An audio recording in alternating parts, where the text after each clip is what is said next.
Amados, a paz do Senhor Jesus. Amados, a paz do Senhor Jesus. Por favor, podemos assentar por um momento. Quem está alegre com Jesus, diga graças a Deus. Tem alguém com fome aí, diga aleluia. Vai chegando nesse horário, o estômago vai dando uma apertada, né? Mas eu quero glorificar a Deus pela oportunidade de mais um ano poder estar me alegrando, participando desse projeto missionário, projeto Cimiso. Eu costumo dizer que o Cimiso é um projeto que nasceu no coração de Deus, cujo propósito primordial não é apenas ser uma vitrine, porque isso é consequência, mas o projeto primordial é alcançar almas. Eu glorifico a Deus pela seriedade deste projeto. Louvo a Deus pela vida do nobre amigo, pastor Antônio Moura, pastor Andréa Rocha. Pastor Antônio Moura é um amigo, conselheiro, aonde sempre que eu posso, eu tenho buscado, ouvido e aprendido com o nosso abnegado pastor Antônio Moura. Glorificar a Deus pela vida de cada companheiro, amigos que estão.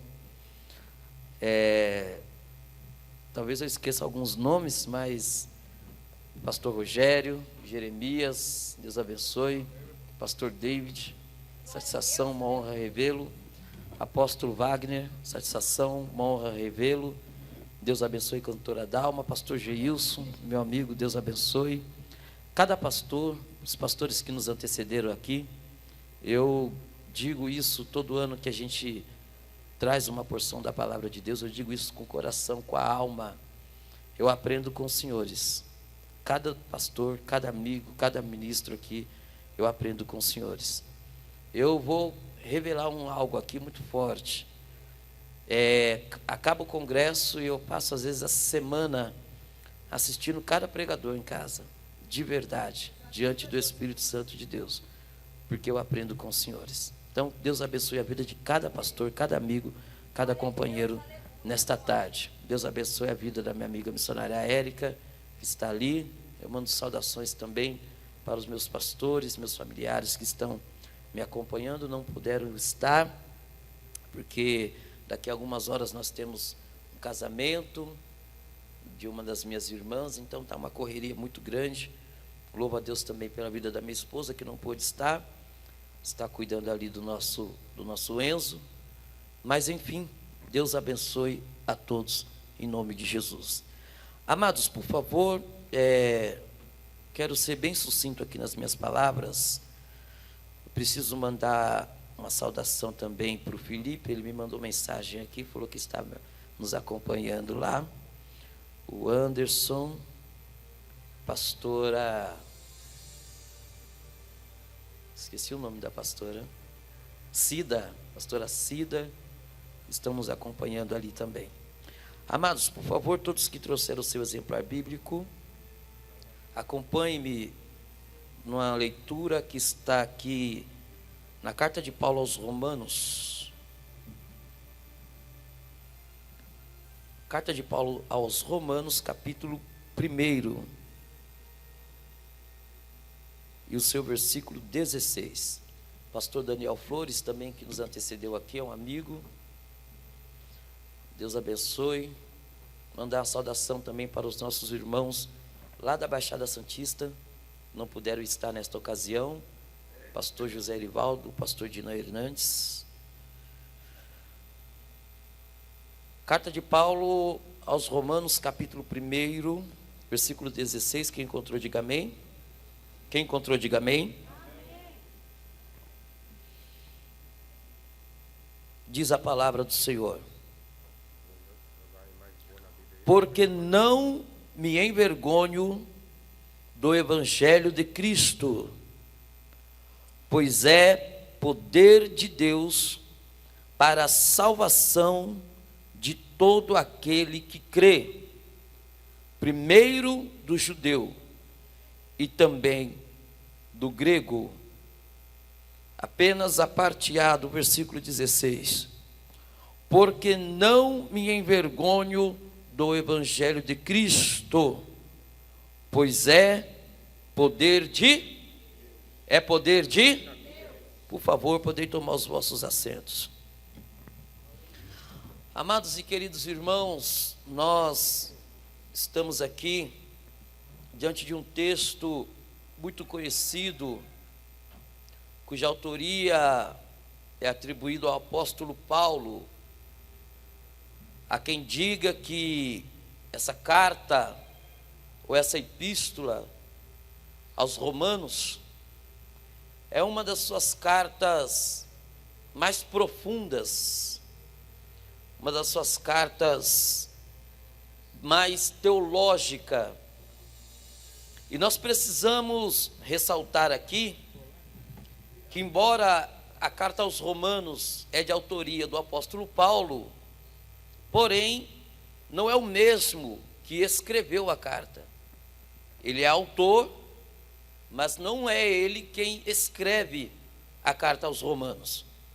A história diz que Paulo, ele usa de uma espécie de um amanuense, ele usa de uma espécie de um escriba ou de um secretário, que Paulo vai narrando e o mesmo vai escrevendo. E quem era esse homem? Era Pércio. Se nós lemos do capítulo 16, versículo 22, Pércio, ele traz uma saudação e ele é enfático em dizer que ele escreve essa epístola. Porém, Paulo, ele narra, Pércio, ele vai escrever esta carta, e tudo indica que quando essa carta é escrita, Paulo está em Corinto, ele está na cidade de Corinto. E vale ressaltar que do capítulo de número 16, do versículo 1, Paulo, ele faz uma recomendação de uma irmã chamada Febe.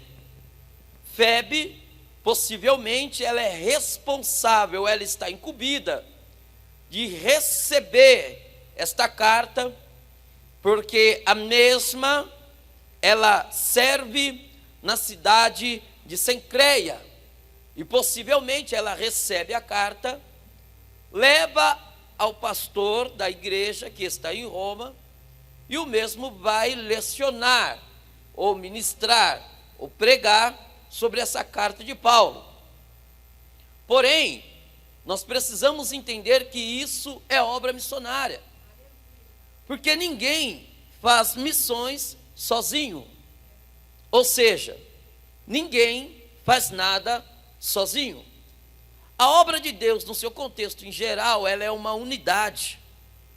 Paulo, ele narra, Pércio escreve, Febe recebe e leva à igreja que está em Roma. Isso é missão, isso é obra missionária, isso é obra de Deus.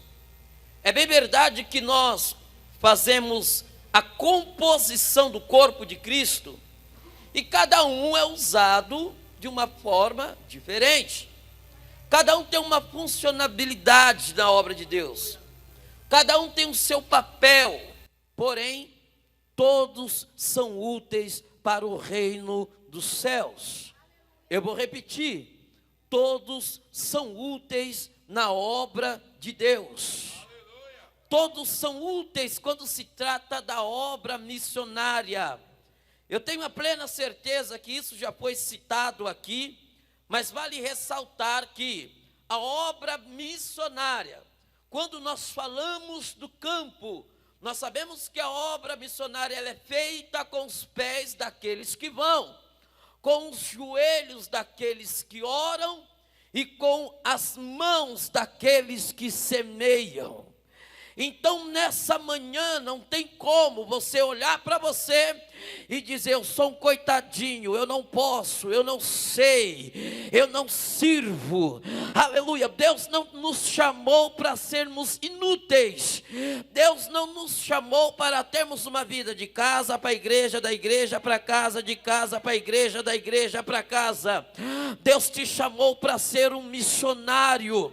Quando Jesus disse aos discípulos: ide por todo o mundo e pregai o evangelho a toda criatura, Jesus não faz menção de status, Jesus não faz menção de posição eclesiástica.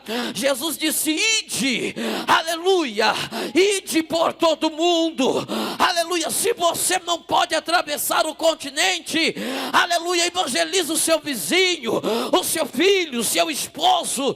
Me perdoe pela sinceridade, às vezes nós levantamos de manhã naquela correria, precisamos trabalhar, depender do nosso pão de cada dia, ou resolver qualquer coisa, levantamos correndo, entramos no nosso carro e vamos resolver os nossos problemas, e muitas das vezes não temos coragem de olhar para o vizinho e dar sequer um bom dia para ele.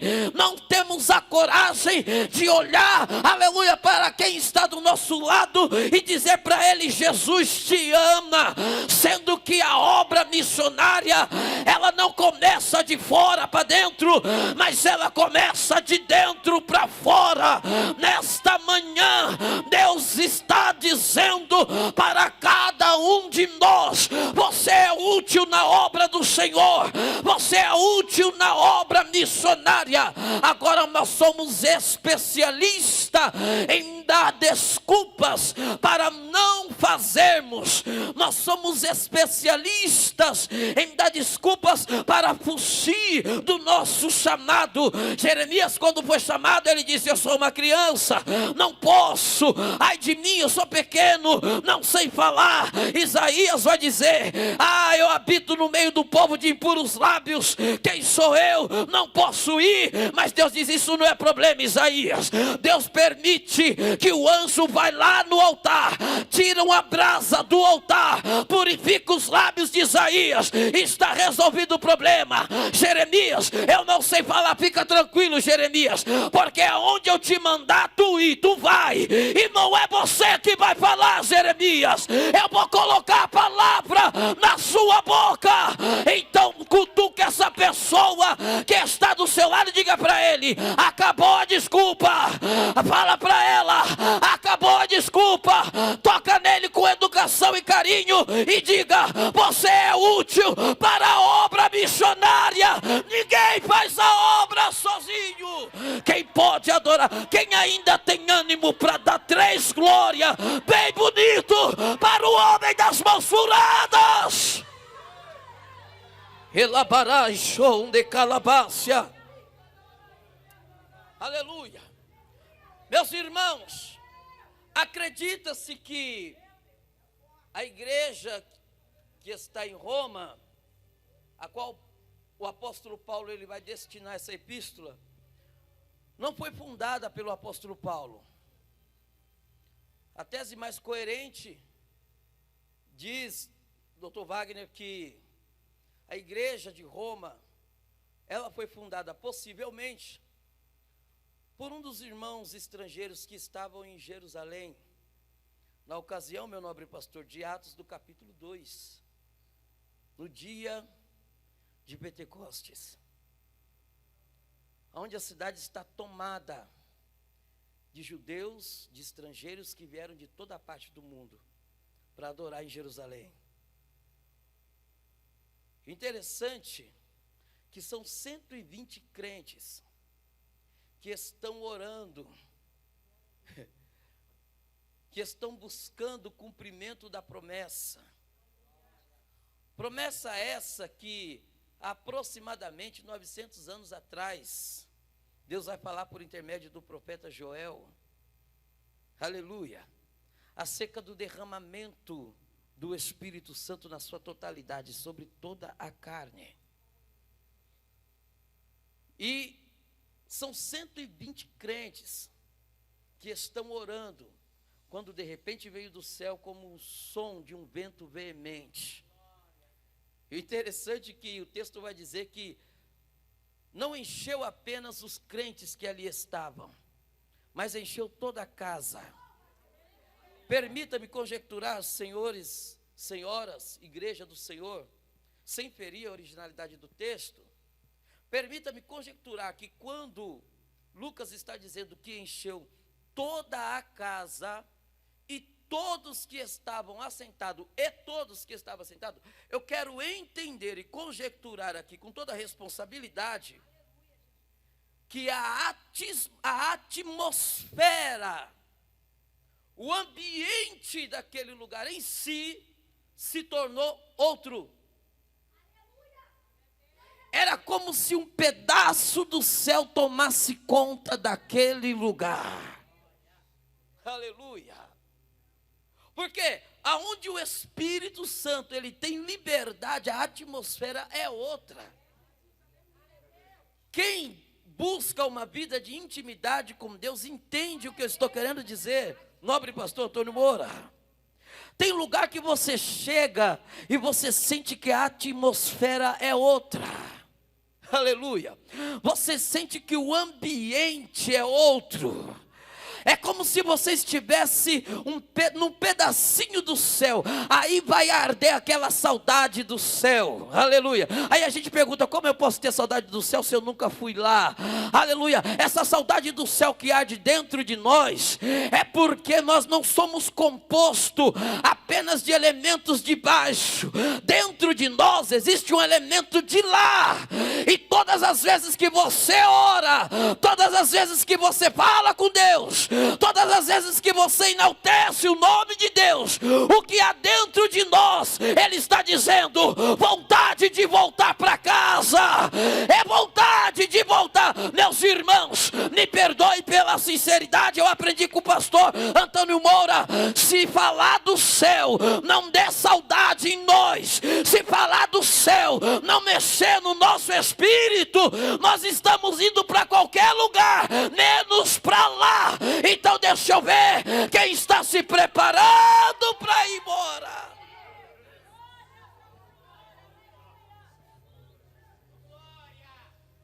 A atmosfera muda. É mais ou menos assim. Você vem para o Cimiso, você chega meio triste, angustiado, meu nobre pastor, porque eu não estou pregando para máquinas aqui, estou pregando para seres humanos. E não é todo dia que o negócio está favorável ao nosso lado, né, pastor David? Aí você chega, evangelista Jeremias, no Cimiso, angustiado, abatido, mas só de você entrar, a angústia vai embora, a tristeza vai embora, pastor.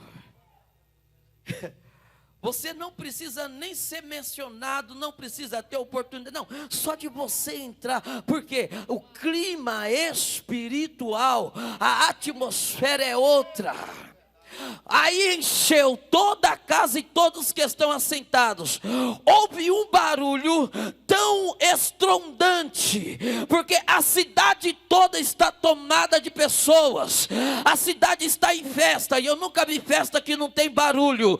Porém, o barulho que houve lá dentro, com 120 crentes orando, pastor David, ele vai superar, ele vai estrondar, vai abalar as estruturas daquela cidade. Eu acredito e sei que o nosso Deus, quando Ele quer, Ele trabalha no silêncio. Deus, quando Ele quer, Ele fala numa brisa suave, quando Ele falou, como Ele falou com Elias. Mas também quando Ele quer fazer barulho, não tem quem segura. Eita glória! Parece que eu lembro, meu pastor, quando os filhos de Israel estão à margem de entrar na Palestina e estão rodeando a cidade, o muro de Jericó Jericó. Aí eu quero conjecturar que Deus vai falar, aleluia, com o seu povo. Deus vai falar com o Gideão. Deus vai falar com Josué, melhor dizendo. Olha, Josué, depois do povo rodear a cidade, aí eu quero entender e conjecturar que Josué vai perguntar para Deus: se depois que a gente rodear a cidade, que não foram 7 vezes, foram 13 no total, aleluia, porque há quem diga que o número 13 é o número do diabo, mas ele não tem nada, tudo é de Deus, aleluia, tudo é de Deus. E o que o diabo faz é imitar as coisas, mas é tudo de Deus. Depois das 13 voltas, parece que eu vejo Josué perguntando: e aí, Deus, o que o Senhor quer que nós faz? O Senhor quer que nós pegue a espada? O Senhor quer que nós pegue a lança? O Senhor quer que a gente pegue o escudo? Deus fala: não, diga para o povo só fazer uma coisa. Eu só quero uma coisa. O que, Deus? Barulho. Barulho. Eita, mas como vai ser esse barulho? Não sei, mas tem que ser de adorador.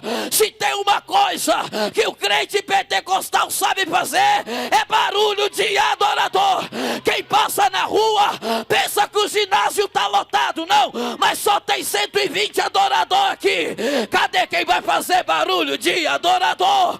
Ainda tem ânimo para adorar? Joga a mão para cima, porque é para Ele a glória, é para Ele o louvor, a adoração é dele. Elabaiocé, iribacandoraia, os tímpanos de Satanás vai explodir mais uma vez, porque ainda tem adorador na casa.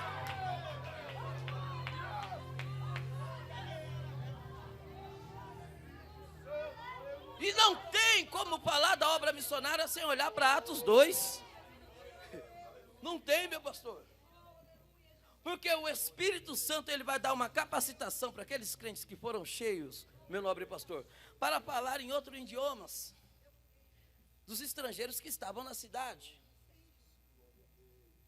Se fosse hoje, diríamos que chegasse um americano aqui e falasse: mas eles estão falando o meu idioma. E ninguém tem curso ou preparação acadêmica para falar. Uma conjectura.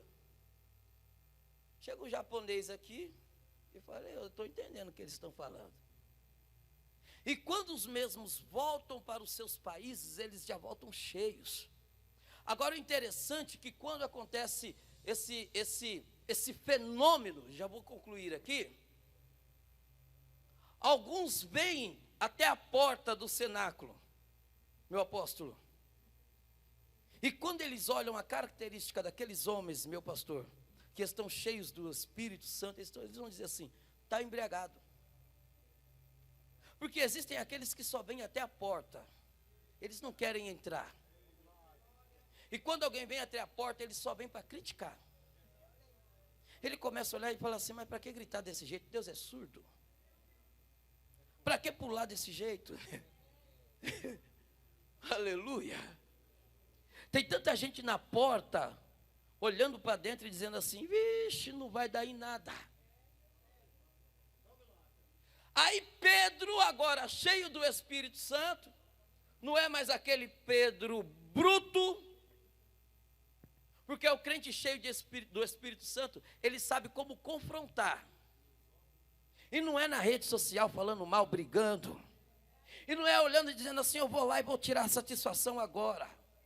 Não, Pedro olha para eles e diz assim: ó, nós estamos embriagados sim, mas não é de vinho, é do Espírito Santo. E se vocês se arrependerem, eita glória, essa aqui vai para o fofoqueiro de plantão, onde eu olho, é nessa aqui. E se vocês se arrependerem e parar de falar mal, vocês podem ser cheios também.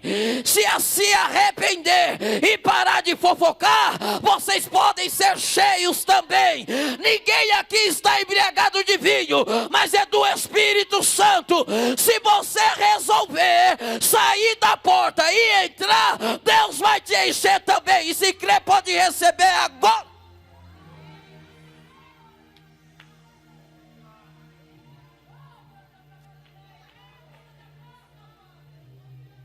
Acredita-se que a igreja que está em Roma ela foi fundada por os irmãos romanos que estavam em Jerusalém na ocasião do Atos 2. E voltam para Roma, anunciando Cristo ressurreto. Meu nobre amigo Robson, anunciando Cristo ressurreto. Porque o crente cheio do Espírito Santo, ele não se contém. Ele não perde tempo falando de política, brigando por causa de timão, por causa de futebol. Não. Encostou nele é Jesus. Ligou para ele é Jesus. Aleluia. E eles chegam em Roma anunciando e concluindo, de repente nasce ali a igreja do Senhor. E o apóstolo Paulo vai escrever, não vou entrar aqui no mérito para resumir aqui. O interessante, uma coisa que me chama a atenção, no versículo 8, Paulo vai dizer assim, ó: primeiramente dou graças ao meu Deus por Jesus Cristo acerca de vós, porque em todo o mundo, nós estamos numa manhã missionária, em todo o mundo é anunciada a vossa fé. Paulo está dizendo, eu dou graças a Deus por vós, porque o que Deus tem feito aí no meio de vocês, a vossa fé, a vossa disponibilidade, tem sido de sobremaneira tão impactante, que em todo o mundo está sendo anunciado, porque todos nós sabemos que Roma, naquela época, não vou entrar aqui no mérito aqui, mas era um lugar depravado, uma cidade depravada, uma terra depravada, era o centro do sincretismo religioso do mundo antigo. Então todo tipo de imoralidade havia em Roma. Se fosse hoje, alguém que quer ir para Roma, alguém que quer dar uma fugidinha, que quer fazer um turismo sexual, alguém que quer fazer uso, falava assim, vamos para Roma que lá pode tudo. Só que quando o evangelho chega, quando a graça chega, ela vai superabundar o pecado. Então em todo mundo está se dizendo, rapaz, o que tem de gente se convertendo em Roma, o que tem de gente, porque a gente não quer saber de quem caiu, de quem levantou, de quem, não, a notícia, as boas que tem que estar nos nossos lábios, são os feitos de Deus. A obra missionária não é você viajar para fazer turismo, é você ir para levar as boas novas do evangelho, isso é obra missionária. Então o apóstolo Paulo diz aqui, primeiramente dou graças a Deus, no versículo 8, os irmãos são conhecedores, eu não vou me ater aqui por causa do meu tempo. Resumindo, versículo 11, chama atenção, porque o apóstolo Paulo fala assim, ó, porque desejo ver-vos para vos comunicar algum dom espiritual, a fim de que sejais confortados. Por que confortados? Porque há quem diga que nesse período ocorria uma intensa perseguição contra os cristãos que se converteram em Roma. Mas não vou me ater aqui, não vou entrar no mérito. Aí Paulo está dizendo assim, ó, eu desejo muito ir ter convosco, ou ver-vos, para vos comunicar o dom espiritual. Paulo está dizendo que apesar das perseguições, das lutas, das provas, das adversidades, o Espírito Santo de Deus, Ele é quem nos conforta. É por isso que quando você olha, você diz assim, eu vou parar, não dá mais, não consigo, não vou pregar mais, não vou cantar mais, não acredito mais em missões.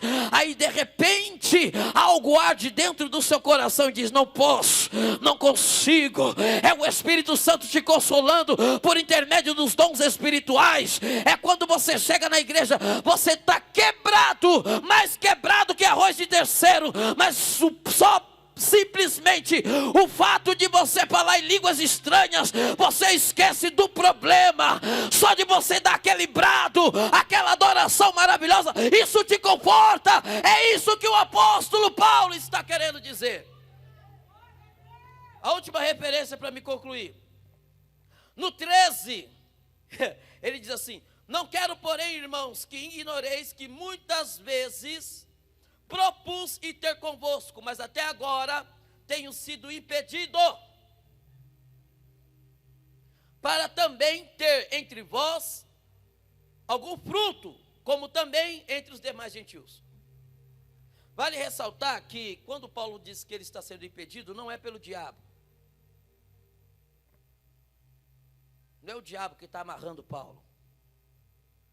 Não é o diabo que está prendendo a obra. Ninguém para a obra missionária, irmão. Se eu achar que a obra missionária vai parar por causa de mim, Deus levanta outro e a obra continua. Se o diabo achar que é colocando leis, projetos que confrontam a igreja, que vai contra, pensando que isso vai parar a obra missionária, não para. Quando Paulo diz estou sendo impedido, ele está dizendo que o próprio Deus está segurando.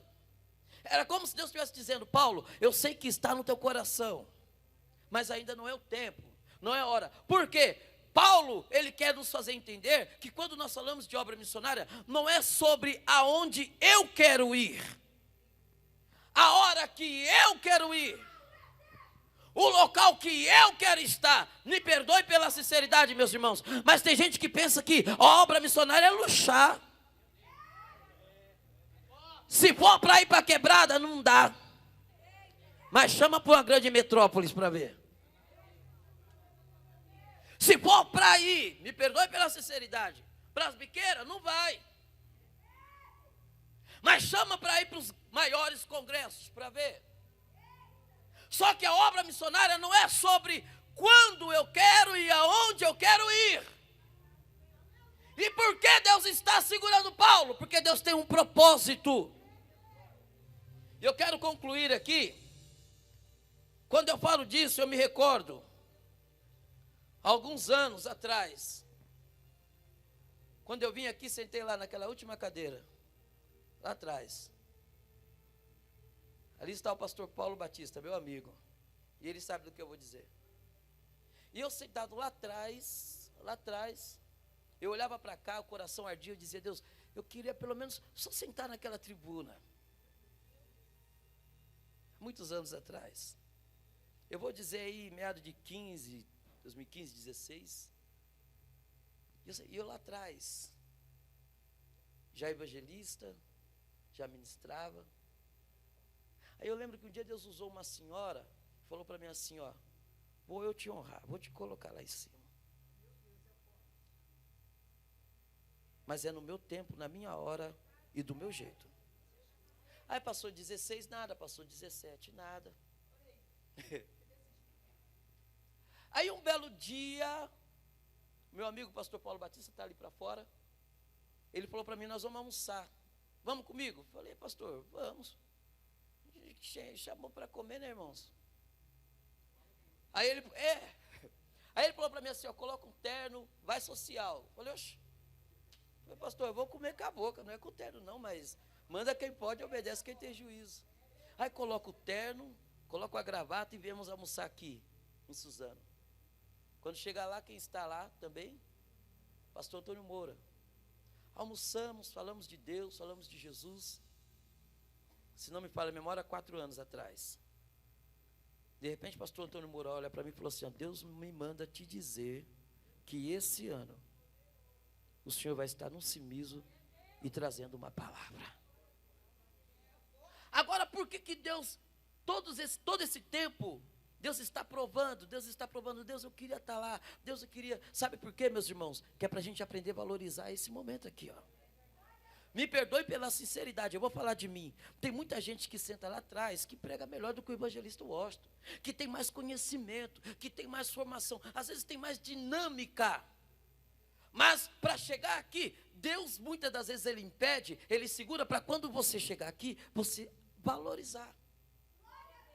Quando eu chegar aqui, eu tenho uma consciência missionária. Eu não estou aqui porque eu sou melhor, porque não. Eu estou aqui porque Deus me trouxe aqui para que eu tenha uma consciência missionária. Isso aqui é missões. Para quando o evangelista chegar aqui, ele entender que não é contra os meus companheiros. Eu não tenho que confrontar meus companheiros de altar. Eu tenho que aprender com eles. E quando pegar esse microfone, pregar a palavra, falar de Bíblia, falar de Jesus. Aí no versículo 16, para concluir, o apóstolo Paulo vai dizer: mas eu não me envergonho do evangelho de Cristo. porque é poder de Deus para todos que creem. Por que Paulo está dizendo que ele não se envergonha do Evangelho de Cristo? Porque nós sabemos que naquele tempo, os pastores conhecem com mais propriedade, talvez poderiam dizer com mais propriedade do que eu. Naquele tempo, ser cristão não era como é hoje. Camarada é artista, é ator, ele fala, sou cristão, sou crente. Parece um hobby, né, pastor?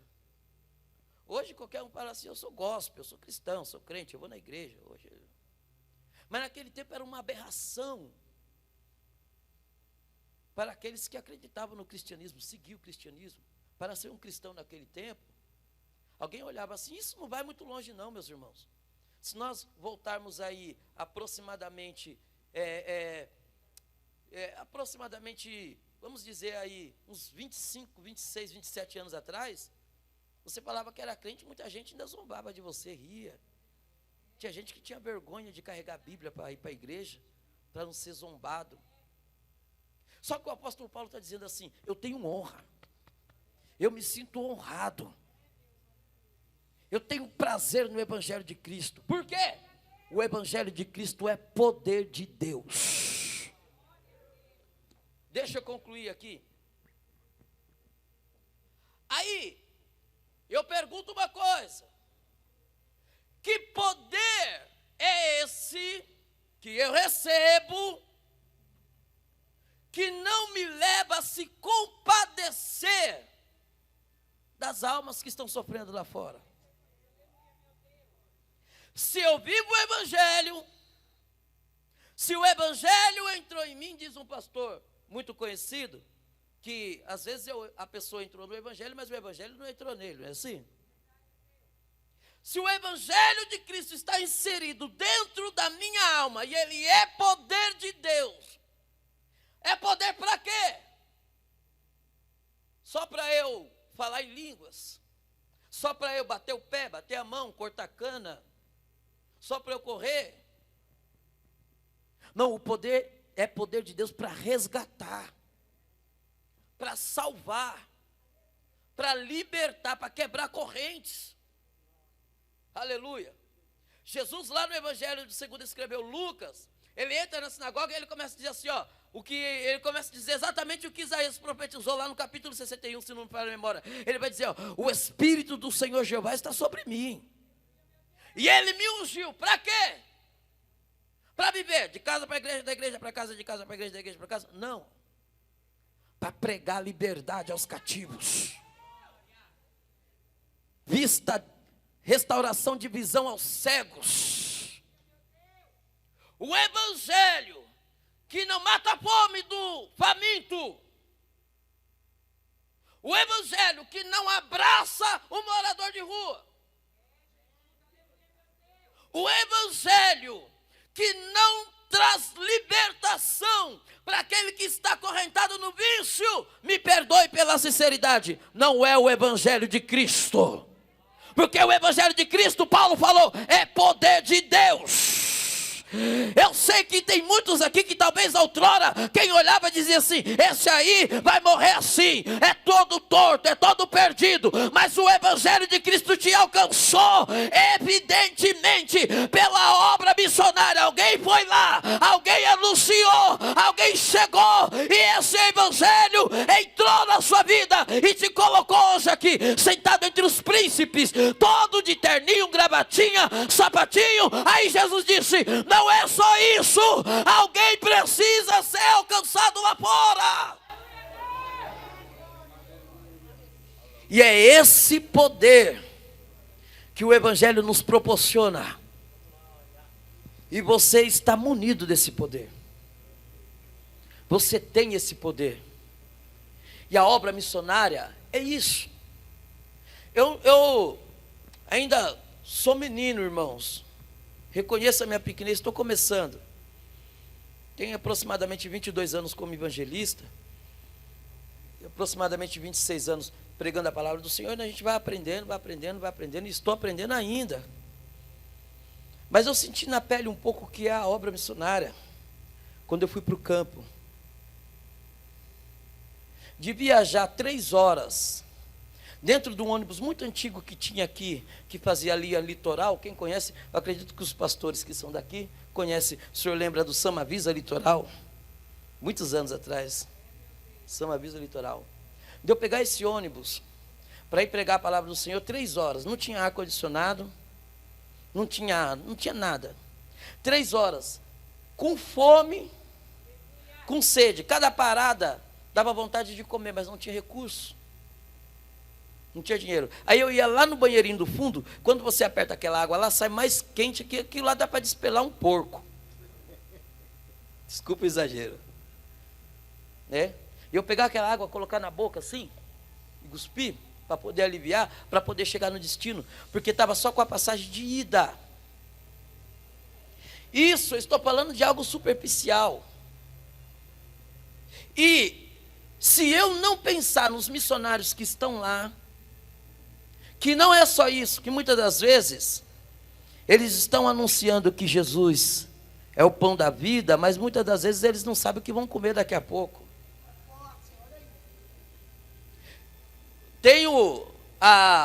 Peço a liberdade ao pastor Antônio Moura para compartilhar isso aqui. Já chegou a vez do pastor Antônio Moura mostrar para mim e dizer assim: aqui, evangelista, missionário pedindo, pastor, pelo amor de Deus. Os pastores aqui sabem disso com mais propriedade. E se isso não mover a minha alma, não tocar no meu coração, eu estou vivendo qualquer coisa, menos o evangelho de poder.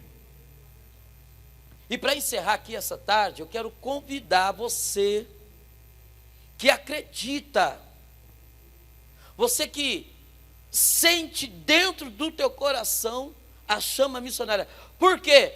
O evangelho de Cristo, o que é a chama missionária que arde dentro do meu coração? Não é um símbolo, não. A chama missionária é eu colocar a cabeça no travesseiro e dizer assim: Deus, muito obrigado porque eu tenho uma cama confortável, eu tenho um cobertor, mas me dá condições para ajudar o missionário que está no relento. Me perdoe pela sinceridade, meus irmãos. É uma coisa que não é para existir. Não era para existir. Não era para ter missionário no campo. Desculpa a expressão, passando perrengue, passando dificuldade. Não era para ter missionário no campo sem dividir o almoço em 2 fases para poder comer de noite. Porque nós somos a igreja. Nós temos esse poder. E esse poder está nas nossas mãos, está no nosso joelho e está no nosso bolso. Então, eu quero aqui, em nome de Jesus, com a permissão do pastor, posso, meu pastor? Eu quero convidar todos, por gentileza, que se coloquem sobre os seus pés. Amém.